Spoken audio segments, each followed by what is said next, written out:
All right, so today's video, we're doing TikTok reacts again, and it seems becoming a trend here. We're starting off this TikTok react with Neandra. They always have awesome videos. Definitely check them out. And this one is kind of like a Mythbuster type of aspect here with Juno, which kind of relevant now with either, whenever this video goes out, I think Juno will be out now, so let's see.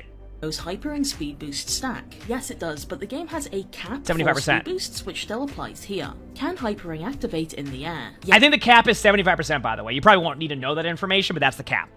Yes, you can throw it into the air and it'll activate in like a second. Can hypering go through Symmetra's TP? No, unlike other deployables, it doesn't go through. Does hypering affect vertical movement? No, unlike the trailer, your jumps do not go higher. Does eliminate I like how the trailer does that. Her ultimate?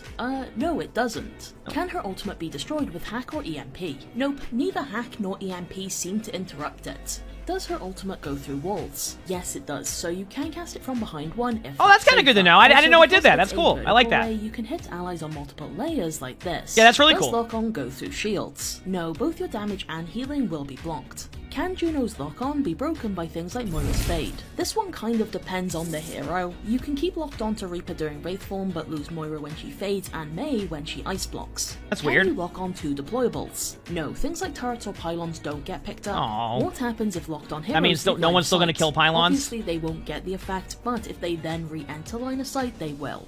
Okay, I mean, that's cool. Really good information. Obviously, it's very much in that like Mythbuster style, which I love. So that was really cool. Really good information. I mean, there's a couple other things I want to figure out with like Juno. Like, you know how like with High Noon, if like you stack in front of a High Noon, you'll take the majority of the damage. What happens if like everybody was lined up and they all had the target on them? Could you, in theory, block it from the rest of your teammates and all get one shot? Things like that are really cool to think about. Okay, the next one we have here is also from Neandra, and once again, they do an awesome job. This one is about just like random things about Juno. Pink bits of Juno's hair are animated and have little stars in them. Oh, that's cool. Juno's blaster shows a smiley face when aimed at allies this part's and a cool. frowny one when aimed at enemies. Yep. She has a special respawn voice line for being eliminated by Graviton Surge. That is why I stay away from black holes. Juno reloads with her pinky finger She's out, from space. which Mei also does. When she wakes up from a sleep dart, Juno does a cute little spin. She is the first and only support with healing drop-off. Juno's voice actor is also Haru from... For anybody wondering what healing drop-off means, it just means the further your heals go, the further your heals go, the less healing you do. From Persona 5. I am no longer your subservient puppet! Which isn't the only voice actor these games share. This should be good enough. At her initial BlizzCon reveal, Juno had an orange SMG instead of the white one she has now. Oh, I would have liked orange. She had a bit more armor. Juno repeatedly refers to Mei as Auntie. That was close, Auntie Mei. Some players don't think she means this literally, rather it's a term of endearment. She also seems to have a lot of anxiety. I must not panic. I get it. I am fine. Stay calm, Juno. You can do this. I must not forget to breathe. I am breathing. Juno has the words Tio Min on her collar, which some people think is her real name. Okay. She's also the game's first Martian hero. Yep. You know what? And by the way, with the Martian hero part too, they mentioned that. I love in the blog they put that she was a Martian hero like 100 times in that one. So Juno's voice lines are so cute. Juno's voice lines. Winston, This is Neandra again. They, like I said, make awesome videos. Check out Neandra's stuff. Really good. The Kuiper path is comparatively more dangerous. Sorry, Auntie. No matter where you come This absolutely annihilates Mei. Sorry, Auntie, I didn't mean it. Extraterrestrial destroyed. I am getting better at this. Now we're in orbit. If you are a knight, should I call you Sir Wilhelm? Yes! Finally someone who understands! I love that. Boosting your damage. I appreciate the boost. You saved me. I will not let you down. There is water everywhere. Is that not a safety hazard? Oh, I get that. Water everywhere because they're like, yeah, for Mars. Although didn't they just say they found water like under ice, like caps there or something? Blues, greens, yellows. Oh, Earth's colors are so beautiful. Oh, that's great. I like how it's telling me to log into TikTok now. This is what it did to me last time. And now I can't X out of this, by the way. Dude, this is ridiculous. This one's from Creo OW saying that Juno's movement goes hard. Juno movement text. Let's see. After using your boost, if you hold forward, some ledges or corners of walls will let you go up them. Okay, that's good to know. Just for, like, surviving. I like Other that. corner walls It's kind of may like Diva require Ult. you to spam left and right in order to go up. It's like Diva Ult, Blankies, where you can emongg launch blankies, Diva Ult and This have it can slide be off walls. useful as you don't waste the double jump. If you are in a 1v1 situation or in an area where you are dueling other players, throw down your hyper ring like this to use it for movement. I mean, that's cool to know. Also, if I'm correct, and you can correct me if I'm wrong, when you throw down your hyper ring, doesn't it give you the benefit of it anyway, even if you're not in it right away? So, like, you can use that initially? All right, this one is from Yonoa that says, every support, maybe except Ana, should have less than 200 HP. I mean, I already disagree with that, but... Your support in the game should have less than 200 HP. I've had this idea floating around for a while now, ever since Kiriko could 2-tap any squishy from across the map, while having the body of a Victoria's Secret model and just being absolutely so skinny you can't even hit her, with having one of the best AD strafe animations in the game, by the way. I mean, she was just so egregious. I thought before the Season 9 health changes that Kiriko would still be the best support in the game if she was at 150 or 175 HP. And the more I've thought about it, I think every single support in the game would be just as strong as they are right now if all of them had 150 HP right now when everybody else is at 250. And the reason I think that is because supports right now do not have 250 health. They have like 400, 450 health. You ever try to fight Baptiste? You ever try to fight Illari? You ever try to fight Kiriko? Kiri and Baptiste can just look at their feet and press a button and get another extra health bar. Illari can constantly sustain herself through a fight with a pylon, and Baptiste can also press shift to instantly burst health half of his health back. These Okay, so I'm gonna pause for a second here. So what was the problem throughout all of that was just said? They're talking about how, like, the hero needs 150 HP because these abilities that are absolutely ridiculous are the reason why supports are strong. If you gave these heroes 150 HP, they would just fall over. They wouldn't even have time to use those majority of the time. Like, you wouldn't even be able to do anything at that point. It's more of like, those abilities that are mentioned are the problem, and maybe they need, like, longer cooldowns or different ways that they work. But that's not going to be like, yo, just give everybody 150 HP. Or, like, it's like the equivalent of, like, if you played Tracer and then stood still, you would just fall over. Or, like, you had to play Tracer with 150 HP. Like, it just wouldn't play as well. Maybe it could work in some situations. Like, I know you're saying that, like, I have extra HP, but, like, they would just fall over. These characters do not have 250 HP. Their health bar is a straight up illusion. Setting their health pools down to 150 actually does something to hurt their survivability without interfering with the way that they can keep their allies alive. The tank role has the most HP in the game to make them, well, tanky. The DPS role should have a middle ground amount of HP so that they can survive actually fighting. And the support role, with all of their overkitted characters and straight up bullshit abilities, should have the least amount of HP. In my opinion, this is the least we can do to better define the lines separating the roles from one another that have become increasingly more blurred over time as more and more power has been added to the support role. Yeah, but, like, you wouldn't. They just said it themselves. Like it's the power of the support role, not their HP. Like, that would just solve nothing except making people not want to play support again. You wouldn't even want to play support because you would fall over. That is a quick way to make everybody only queue DPS or not queue at all. All right, we have another one here from Yonoa saying Season 12 could be so good as long as the balance holds up. All right, let's see what that means. Overwatch is like an abusive partner. Things get bad for a little bit, and then all of a sudden, they just start showering you with love. We get a dev blog. We get like 2 dev blogs within the span of a few days. We get a video from them. They show us all the cool stuff coming to the game next season and everything we have to look forward to. Oh, we've been through this before. We know how this ends, bro. This ends with a tank being so overpowered and hard meta, and no one wants to play the game anymore, and it's so boring. Like, they're love bombing us right now with, like, teasing a bunch of new content, but then it's just gonna get flipped on its head because the balance is gonna be terrible. And even though we've been through this route for like the past year and a half, I just cannot help myself but get excited for it every single time it happens, just to be let down when Malga is in every single game I play. Now, to give them the credit that they deserve, I did. What rank are they in that they're playing Malga every game? Because I haven't seen Malga that much this season. Am I wrong? Is it even like in spectators? I haven't seen much Malga outside of like that video I saw where the person got mad. Because I actually feel like Malga's. Is this a hot take? But I feel like even if like Diva's defense matrix is 3 seconds, Malga's cardiac overdrive only being 3 seconds now makes Malga like a lot less efficient. So like as long as you wait 3 seconds like against Malga, you're gonna have a good time against Malga. I feel like Malga's gone a lot easier to deal with now. Now maybe once again that does come from like, you know, where I'm at like range wise in my rank game. So like maybe I'm not seeing it as much, but even the spectators, I haven't seen much Malga. I felt like they did a decent job of getting Malga out of like the hard meta. And while there is some frustration points with Malga, the cardiac overdrive being only 3 seconds now is like, it's just so much better to deal with. Oh, you're saying, okay, it's more of using an example that would upset people, not saying he's seeing Malga this season. Okay, maybe I misunderstood that. That's on me then. I did think Season 12 was probably just going to be a big filler season, and the downtime that we just had in Season 11 was all going towards Season 13. I now know that is not true at all. Season 12 looks like it's going to be really cool, actually, and have a lot of content in it. And I think it actually has potential to be one of the best seasons as long as the balance is actually good. If it does go the way of just Malga or Orisa or D.Va is in every single game, oh my god, it's going to be so annoying, and I'm not sure if the content's going to make up for that. I also do feel like it balanced. Okay, and maybe this is a hot take, but I've had to shift. First of all, I agree. If they make season 12 be Orisa, Malga, Hog again, no, people aren't gonna like that. I was surprised by the D.Va one because D.Va is strong, but I feel like D.Va is just like D.Va's like one nerf away from being back to where D.Va was because of where the other tanks are at. But what I will say, I feel like if their basis of their enjoyment comes purely off of balance in Overwatch, and I've learned this even more so as I played more Overwatch, there's gonna be some seasons you're just not gonna like and some seasons you're gonna like.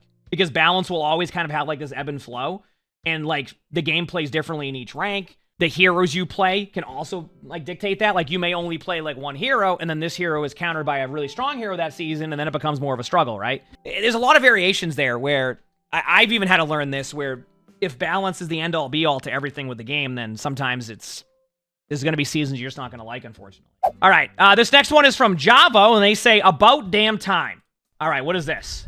Orisa's overall health has been increased because they fixed a bug that states, fixed how Orisa's quantum chronodynamics affected how she played with different space-time requirements. So during her superconducting phase transition, she no longer transmits line-stunted plasma oscillation during orbit. And by using the stochastic master equation, we have calculated that her Lindblad super operators are now working correctly with the fractional topological quantum Hall insulating superfluid Mott Skyrium from generating a thin film superconducting magnetospectropy. So to put that in simple terms, the implications of the renormalization group flow of the emergent gauge symmetry within context of the ADS-CFT correspondence, specifically as it pertains to the holographic dual of Orisa's ultimate ability. This, in conjunction with the non-perturbative effects of quantum gravity, suggests a potential correlation between the increased health pool and the modification of the underlying quantum field theory governing Orisa's existence. However, further exploration is required to ascertain the precise mechanisms by which these factors interact to produce these observed changes in gameplay. Also, Reinhardt's getting nerfed. And the frustrating part is we've been telling Blizzard for seasons about this, and they finally did it, but it took this long.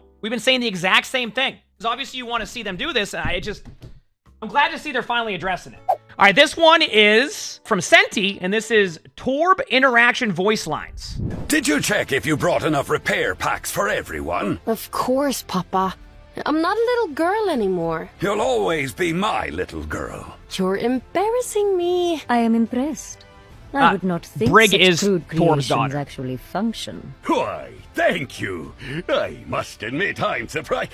Hey! Who do I have to bother to get my hands on your pylon's blueprints? I don't know. Those files were destroyed in an accident. Oh no. That's a shame.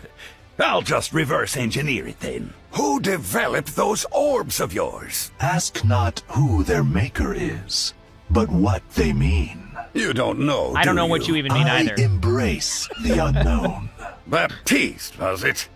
How did a mercenary like yourself come by such advanced technologies? Oh, I just make use of what I find lying around. Dr. Joe, you've made quite the name for yourself. Oh, thank you. I think there's always more to learn. Quit being so humble. Nothing wrong with being proud of your work. How about you let me build you a new mech? No. I don't know. I heard your inventions take 5 minutes to boot up. That was once! I love this whole thing is just like Torb is just so interested in how people make technology. Like that's like his passion. He's like, how'd you do that? How do you do that? All right, next up we have Baptiste. And it says, this is Overwatch lore. Oh, is this the same person who did the, is this the person who did the Sigma ones? That was really good. All right, let's see what this one is. Lore. Episode 18. I like this. Junkrat Edition. Junkrat. Jameson Fox was born in the aftermath of the Omnic crisis in the Australian outback, though it remains unclear whether he entered the world before or after that Omnium explosion. Raised in a desolate, irradiated wasteland, he shares the common Junkertown disdain for Omnics and distrusts any human who sympathizes with them. During his teenage years in Junkertown, Jameson witnessed Odessa Stone's rise to power as she... A little pause here, and I don't know if they'll address this here. Doesn't Zenyatta have an Omnic skin? Like, isn't there like a Junkrat skin that just looks like Zenyatta? Is there like a reason behind that? Like he was using that as like a cover story to like infiltrate somewhere, or is that just like a random... She defeated Mason Howell, prompting him to shout the name Junker Queen amid the cheering crowd. His admiration extended to Wrecking Ball after witnessing the mech's victory over three-armed Luke in a scrapyard brawl. Oh, three-armed Luke. Jameson's path to notoriety began with his discovery of a pivotal secret within the Omnium, an achievement he couldn't resist boasting about.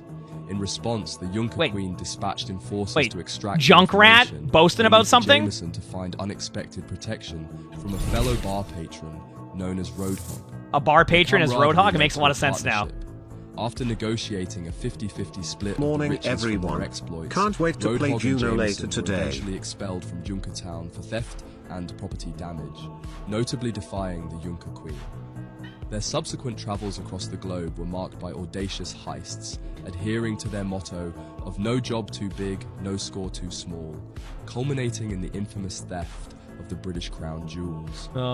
Notoriously inept at train heists, Jameson's explosive methods garnered attention and a substantial bounty from multiple governments. That's a lot. Now exceeding $25 million. I can turn him in right now. Their I mean, return to Australia took a dark listen, turn when they were due. We're not snitches here, but I mean, 25 million. I see them in my games all the time. Like, listen, it would probably make the rank game a bit more enjoyable. I mean, listen, by a Hive global executive into destroying a factory under false pretenses of rescuing hostages, revealing it as an insurance scam. In retaliation, they orchestrated the executive's demise in a fiery explosion. This experience has apparently convinced Junkrat to abandon any notion of being a good person. Upon returning to Junkertown, Junkrat believed that their amassed wealth in money and jewels would guarantee acceptance back into the good graces of the Junker Queen. However, their plan was foiled when Junkrat openly disclosed their identities to the guards when questioned, ruining their attempt to sneak in anonymously. And you can see that during the, if you've ever seen the Junker Queen one. Actually, not the Junker Queen one, the Roadhog, when they did Junkertown, I think it was, you see that there. I do want to point out, can we get a TV show? Sorry. I needed to get that out there. You can see that you could probably make a 30-minute episode just of like Junkrat and all that whole story. You could make an 8-episode miniseries of that whole story right there. I'm just saying, like I need to do it every time because it just please. People love the Overwatch IP. Let's. All right, anyway. All right, and then for the last one in this video, we have Flank Metra. They say Zen with Zenyatta day 1. I don't know what this is gonna. I don't know what's gonna happen. We'll find out. Give me a Netflix series. Dude, give me a Prime series at this point. I don't care. Even Prime did okay with. I mean, he did a great job with Fallout. Zen with Zenyatta. I want you to know how proud I am of you. For this short time we are together. Feel the stress melting away with each breath. Breathe and be present, my friend. There's a reason for everything, and there's a reason you're watching me now. And it's because you need to be reminded how valuable you really are. I see the tears nobody else sees, and it hurts me to see you hurt. So for this brief moment we are together, remember these words. I am in awe of the progress you've made. You've overcome so much to be here in this moment. You have not lost. You have not been defeated. There are still many great things in store for you. So breathe in deeply and let go completely. Transcendence comes not from escaping reality, but from embracing it fully. Even if it's us against the entire world, there's nobody else I'd rather have this journey with. Please take this moment of peace and extend it into your day. You are not alone. I'll always be here for you. Huh? I was expecting like some Flank Zenyatta plays or something. That wasn't what I was expecting. I'll be honest with you. I was just expecting like some Flank plays. That was the exact opposite of where I thought that was going. All right, well, that's a way to end the video. All right, well, if you like this video, make sure to hit the like button.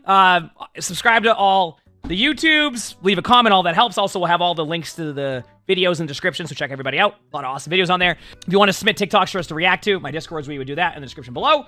We also record these live on stream. You can see the Twitch chat below the webcam. Also stream on YouTube and TikTok, all that, so stop by if you haven't. With that being said, I hope you have an amazing day/night.